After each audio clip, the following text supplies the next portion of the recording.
Laking tuwa ng magulang mo at ang kamay nila ang iyong ilaw.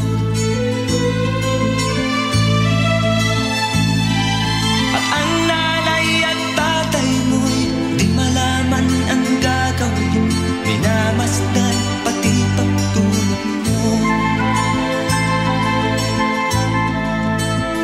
At sa gabing napupuyat ang iyong nanay sa pagtimpla ng gatas mo. At sa umaga na may kalong ka ng iyong amang tuwang-tuwa sa'yo.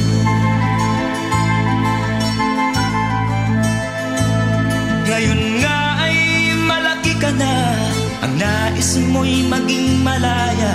Di man sila payag, walang magagawa.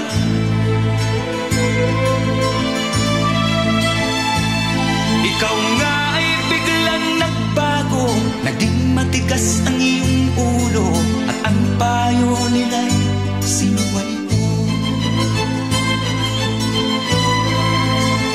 Di mo man lang inisip na ang kanilang ginagawa'y para sa'yo. Pagkat ang nais mo'y masunod ang layaw mo, di mo sila pinapansin.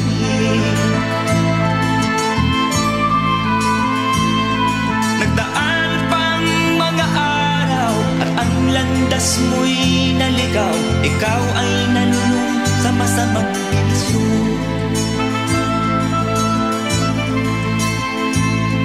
At ang una mong nilapitan ang iyong inang lumuluha. At ang tanong, anak, ba't ka nagkaganyan? At ang iyong mga matay biglang lumuha nang di mo napapansin.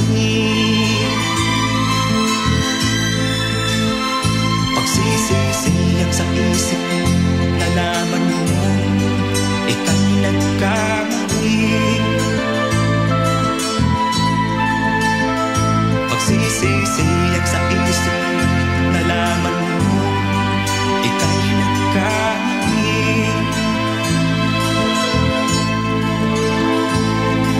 Kahapon ay nilimot mo pati ang iyong masamang bisyo. Laking pasalamat ng magulang mo.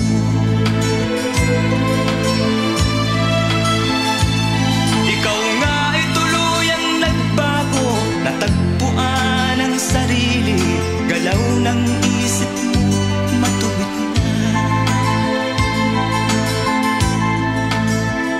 Patuloy ang takbo ng araw at ikaw ay natutong umibig.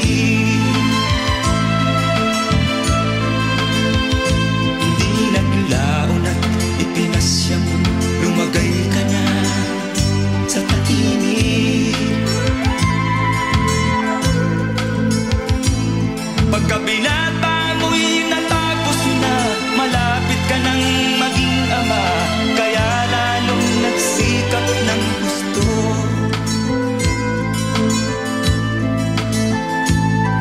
Dumating ang iyong hinihintay, sinilang ang panganay mo, parang langit ang iyong nadama. Ngayon anak, alam mo na kung anong pakiramdam ng maging isang ama.